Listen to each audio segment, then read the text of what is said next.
Hello friend, welcome to the channel pharmacy dictionary. हमारे आज के इस मेडिसिन रिव्यू सीरीज में मैं एक ऐसे टेबलेट के बारे में बात करने वाला हूं जो बहुत कॉमन है।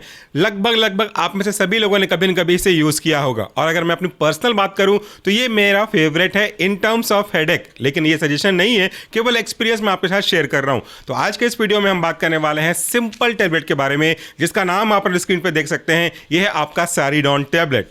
ये जो सेरिडॉन टेबलेट है कब यूज़ किया जाता है उसके बारे में आप जान जाएंगे। साथ में ये भी जान पाएंगे कि ये कैसे काम करता है। और हाँ, इतना सरल, सिंपल और कॉमन टेबलेट होने के बावजूद भी इसके साइड इफेक्ट आपको देखने को मिल सकते हैं। तो वो क्या साइड इफेक्ट हैं, क्या क्या सिम्टम आपको देखने को मिलेंगे, उन सब के बारे में भी आज हम बात करेंगे।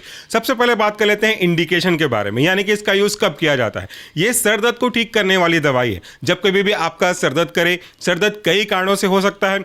एक्सर्शन की वजह से, गर्मी की वजह से, टेंशन की वजह से, या अगर आपको माइग्रेन की प्रॉब्लम है तो उसकी वजह से। और कई बार मेरे साथ जो प्रॉब्लम होती है वही है कि अक्सर मैं अगर बहुत ज़्यादा देर तक काम करता हूं तो भी मेरा सर दर्द करता है। धूप से कहीं आ जाओ तो भी आपका सर दर्द करता रहता है, या फिर किसी टेंशन की वजह से सर दर्द करता है। कारण कोई भी हो, अगर आपका सर दर्द आपको आपकी डेली रूटीन के काम को करने नहीं दे रहा है, जो काम आप कर रहे हैं उसमें डिस्टर्बेंस कॉज कर रहा है, तो फिर ये टेबलेट आपके काम आ सकती है। अब अक्सर यहाँ पे किस मोमेंट पे ज़्यादा जरूरत पड़ेगी उसके बारे में भी बात करता हूँ। अगर आप घर में हैं, रात का समय है, तो आप बाम लगा करके सो सकते हैं। लेकिन अगर अपनी फैमिली के साथ कहीं पे टूर पे गए हैं, ट्रैवल कर रहे हैं और उस बीच आपका सर दर्द कर रहा है, तो वो ना केवल आपको परेशान करेगा बल्कि आपके कारण से आपकी फैमिली भी डिस्टर्ब होगी। ऐसे केस में बाम उतने अच्छे से काम नहीं करता। हालांकि कोशिश आपको बाम से ही शुरू करनी चाहिए, बट इन केस कि वो आपके लिए सेटिस्फैक्टरी रिस्पॉन्स ना प्रोड्यूस कर पाए तो आप सेरिडॉन टेबलेट यूज कर सकते हैं। ये एक ओटीसी प्रोडक्ट है, यानी कि ओवर द काउंटर प्रोडक्ट है। इसे लेने के लिए किसी प्रिस्क्रिप्शन की कोई आवश्यकता नहीं है। इसलिए मैं आपको इसको बोल सकता हूं, इसका डोज भी बता सकता हूं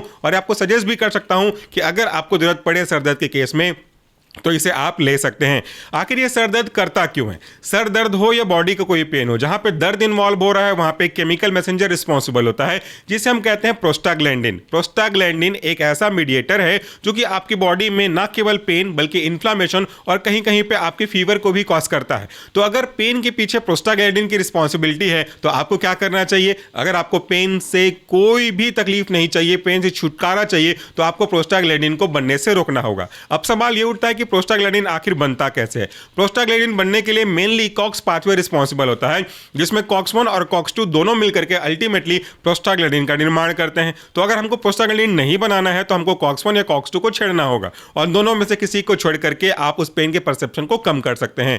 यहां पे जो ड्रग यूज किया गया है उसके बारे में अगर आपको सबसे पहले बताऊं तो इसमें दो मेन ड्रग यूज किए गए हैं। एक है आपका पैरासिटामोल और दूसरा है आपका कैफीन। पैरासिटामोल NSAID कैटेगरी को बिलोंग करता है। लेकिन सबसे जरूरी चीज कि क्या NSAID का इकलौता कैटेगरी यही है? नहीं। NSAID की मुख्य रूप से पहले 3 कैटेगरी हुआ करती थी, अब एक चौथी कैटेगरी भी इसमें देखने को मिलती है। सबसे पहले अगर हम बात करें कैटेगरी की तो कैटेगरी नंबर 1 होता है non selective COX inhibitor, category number 2 होता है preferential COX 2 inhibitor, category number 3 होता है आपका सेलेक्टिव कॉक्स 2 इनहिबिटर, और चौथी कैटेगरी है स्ट्रॉन्ग एंटीपायरेटिक, माइल्ड एनाल्जेसिक और वीकर एंटी इंफ्लेमेटरी ड्रग। और इस चौथी और आखिरी कैटेगरी के अंदर का एग्जांपल इंक्लूड करने अगर आप चाहेंगे तो वह है आपका पैरासिटामोल, तो जो आपके बुखार को बहुत अच्छे तरीके से ठीक करेगा, चुटकी में ठीक करेगा, और उसके बाद पेन को भी काफी अच्छे से कम कर सकता है। लेकिन कंपेयर करें अगर फीवर से तो फीवर के बाद नंबर आता है पेन को कम करने का, तो ये पैरासिटामोल उसमें काम करता है। पैरासिटामोल इसी कॉक्स के बनने के प्रोसेस को रोकता है,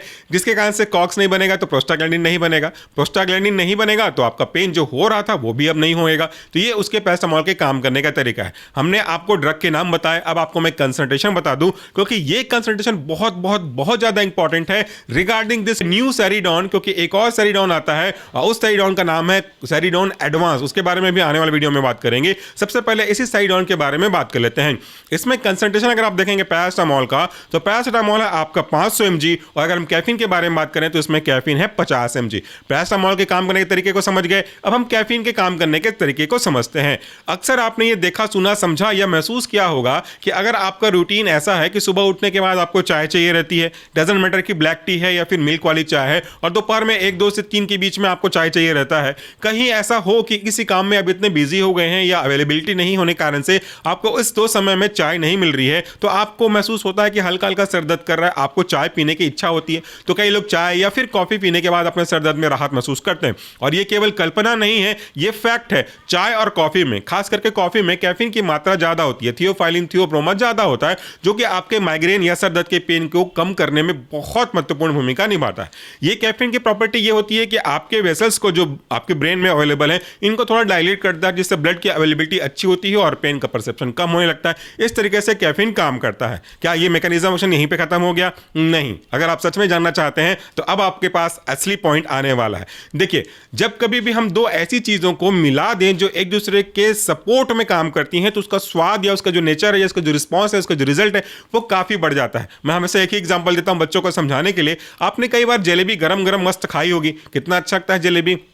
और कभी आपने रबड़ी भी खाई होगी, गरम गरम मस्त स्वादिष्ट रबड़ी भी खाया होगा। दोनों आपको पसंद अगर हैं तो दोनों का स्वाद आपको पता है। लेकिन क्या कभी दोनों को इंडिविजुअल खाने के अलावा आपने जलेबी को रबड़ी के साथ मिक्स करके खाया है? अब उसका आप एग्जाम्पल पूछिए और समझिए, सिंगल जलेबी का स्वाद कैसा होगा, सिंगल रबड़ी का स्वाद कैसा होगा, और दोनों को जोड़ देंगे तो इसका स्वाद कैसा होगा। इसको कहते हैं ना सोने पे सुहागा, यानी कि गजब का स्वाद बनने लगेगा। तो दोनों एक दूसरे के सपोर्ट में काम कर रहे हैं, नेचर एक जैसा है, इसलिए काम यानी कि स्वाद बहुत ज्यादा बढ़ रहा है। एग्जैक्टली यही एग्जांपल आप आज के इस सेरिडॉन के साथ जोड़ के देख सकते हैं।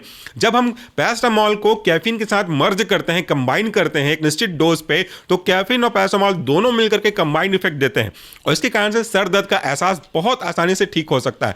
जितने भी सर दर्द की दवाइयां अगर आप देखें, जो मैंने क्रोसिन गलती से बोल दिया था, क्रोसिन एडवांस भी देखेंगे या कोई और ड्रग भी देखेंगे, तो मोस्ट ऑफ द केसेस जो सर दर्द के लिए होती है उसमें पैरासिटामोल के साथ ये जो आपका कैफीन है इसे ऐड कर ही दिया जाता है। और अगर आपको दवाई नहीं पसंद, वैसे तो मेरा भी सजेशन यही है कि दवाइयों को कम से कम यूज करें।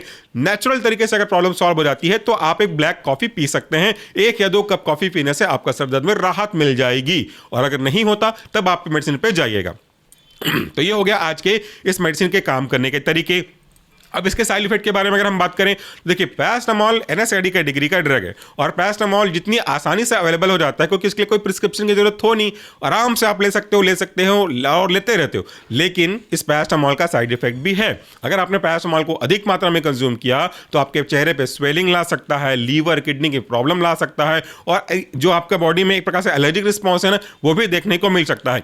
इसीलिए इस टैबलेट में और मैक्सिमम जितना भी मैंने देखा है पैरासिटामोल कंटेनिंग प्रोडक्ट में ये वार्निंग साफ लिखी हुई होती है। और एक सबसे इंपॉर्टेंट सूचना कि अगर आप ये सेरिडॉन ले रहे हैं या कोई भी चीज ले रहे हैं जिसमें पैरासिटामोल एक पार्ट के रूप में है, तो इसको लेने के बाद कोई दूसरा प्लेन पैरासिटामोल आप कंबाइन मत करिएगा, क्योंकि इसका 500 mg का पैरासिटामोल किसी दूसरे कैलपॉल वगैरह या कोई भी पैरासिटामोल का 500 mg दोनों मिलकर के 1000 mg बन जाएंगे। या कोई और अगर प्रोडक्ट ले रहे हैं जिसमें पैरासिटामोल का भले ही 200 कंसंट्रेशन हो, पैरासिटामोल दो जगह सेम नहीं होना चाहिए वरना बढ़ जाएगा। इसमें भी साफ लिखा हुआ है, देखिए लिखा हुआ है 1 tablet every 4 to 6 hour with a minimum gap of 4 hour and not more than 6 tablet in 24 hours. यानी कि आप 4 से 6 घंटे के बीच में इसे आप ले सकते हैं। हर एक गैप के बीच में कम से कम 4 घंटा का होना चाहिए गैप, ऐसा नहीं कि 3 घंटे गैप में कर लिया। और मैक्सिमम से मैक्सिमम आपको 6 टैबलेट एक दिन में ले सकना है। 6 टैबलेट मैक्सिमम है, उस तक आपको पहुंचना भी नहीं है। ये हो गया आपकी जानकारी। दूसरा, अगर कोई ऐसा व्यक्ति है जो पैरासिटामोल को कंज्यूम कर रहा है बहुत अधिक मात्रा में,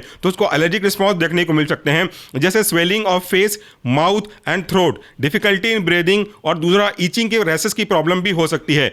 अगर किसी को पैरासिटामोल से प्रॉब्लम है, एलर्जी है, तो आपको अपने डॉक्टर से कंसल्ट करना चाहिए। ये एक प्रिकॉशनरी मेडिसिन के बारे में दिया गया है। इसके साथ एक बात और लिखी हुई है कि not to be consume with other paracetamol containing medicine और any allergic patient who is allergic to the paracetamol, उस केस में इसको आपको नहीं लेना चाहिए। अब आपको ओवरऑल समझ में आ गया। तो देखिए कितना सारा सावधानी यहाँ पे बताया गया है। और हमको यही लगता था ना कि पैरासिटामोल तो है, कुछ तो होगा नहीं, लेकिन पैरासिटामोल बेटा बहुत अधिक मात्रा में लेने से प्रॉब्लम हो सकती है। तो यह था हमारा आज का वीडियो। आई होप कि आपको कॉन्सेप्ट समझ में आया होगा। Thank you so much for watching this video. नमस्कार, टेक केयर।